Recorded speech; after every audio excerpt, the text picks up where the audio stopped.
Ferrari did not just bring a technical upgrade to Austria. What they brought was a quiet but powerful statement. Hidden behind press releases and complex language was a message that says something has gone deeply wrong.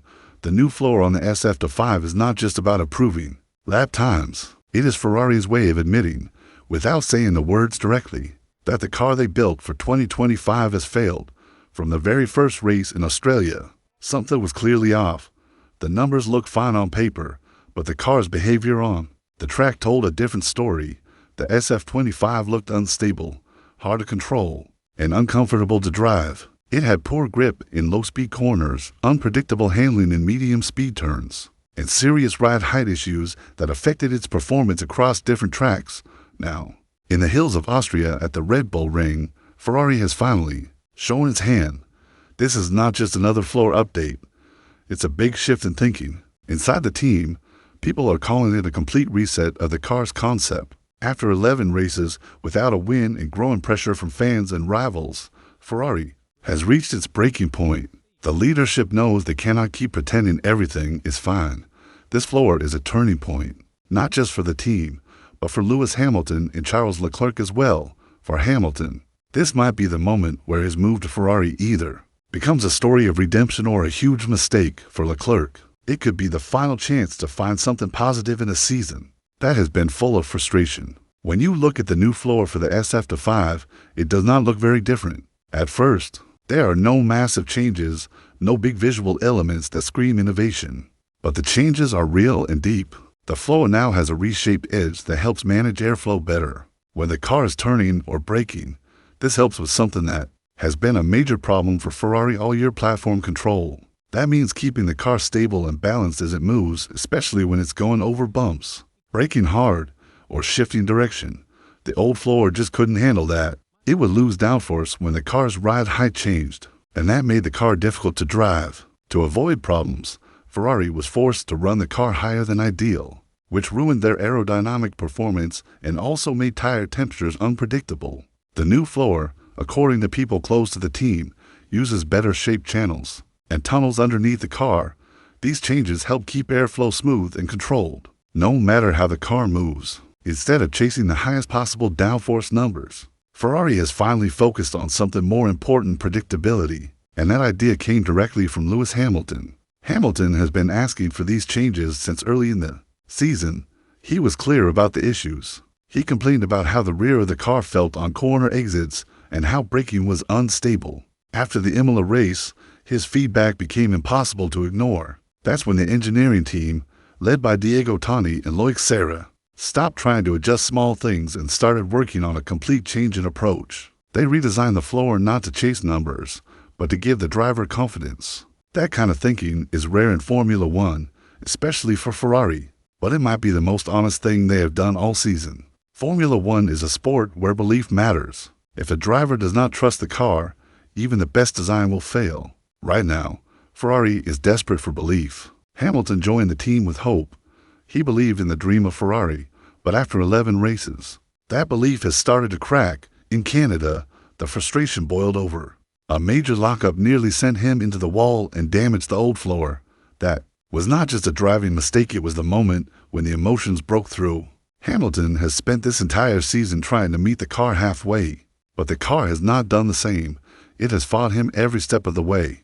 Sources close to Ferrari say that Hamilton's strong comments after Imola were what finally forced the leadership to admit the car had serious problems. The upgrade in Austria, in many ways, is the result of Hamilton's demands, but this also puts a huge emotional burden on him. If the upgrade does not work, it could mean his move to Ferrari was a mistake, not just technically, but personally. He came to Ferrari for one last shot at glory.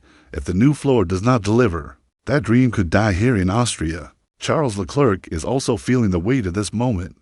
During the Austrian weekend, he made a surprising decision. He gave up his car in free practice one and let a rookie, Donald Benevic, take the wheel. On the surface, it looked like a nice gesture, but deeper down, it might be something else. It could be a sign of emotional distance, a signal that Leclerc is tired, that he's giving up on trying to will this car into something it's not. Every race has taken something away from him. His body language says it all. He's not just frustrated, he's drained. for both drivers. This is more than just a technical test. It's a test of the relationship between the drivers and the team. Right now, that relationship is fragile.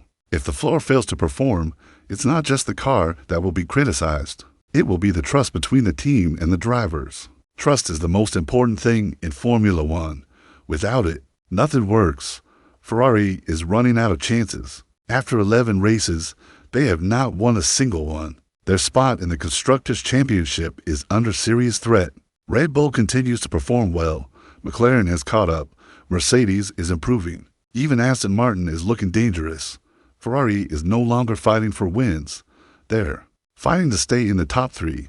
The difference between them and the front is no longer just measured in tenths of a second. It's measured in belief, in execution, in trust.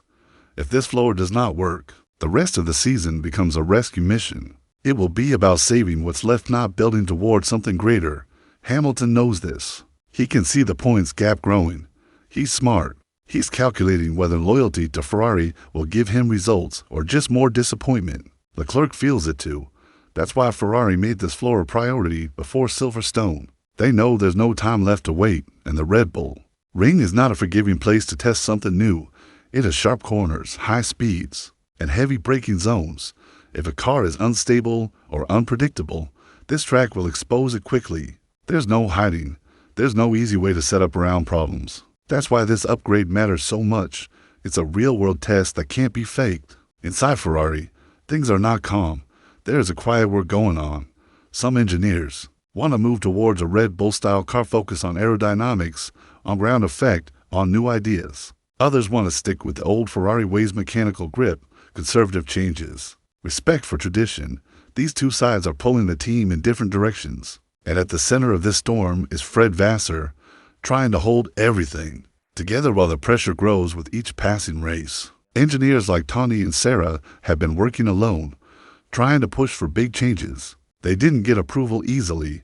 The new floor wasn't accepted because everyone believed in it. It was accepted because nothing else was working. One person inside the team said something that explains everything. We're not fighting other teams anymore. We're fighting the ghosts of our past. Ferrari has become trapped in its own history. The fear of making mistakes has stopped them from making progress, and now that fear could destroy their season. The last time Ferrari made a big mid-season change like this was in 2016. It didn't end well. The team fell apart from the inside, and it took years to recover. This new floor is not just carbon and airflow. It's a test of Ferrari's ability to change, to evolve. Because in Formula One, if you can't evolve, you disappear. This is not optional. This is survival. If the floor works, it gives Ferrari time. It gives them hope. It gives them something to build on for 2026. But if it fails, the damage won't stop in Austria. It will hurt them in Silverstone. It will affect how they build next year's car. Every team is already working on 2026. If Ferrari messes up now, they could be starting that new season with the same problems. That's why this moment is so critical. There's no more room to bluff or delay.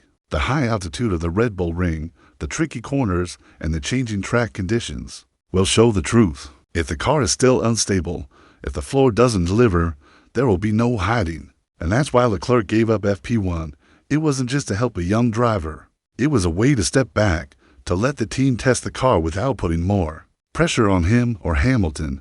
It was a shield, one that shows how delicate things have become. For Hamilton, this moment is even bigger. He did not come to Ferrari to be part of a long rebuild. He came to win. If this floor fails, expect the calm public image to change. He won't just complain on the radio. He'll take the fight behind closed doors, in meetings, in decisions about his future.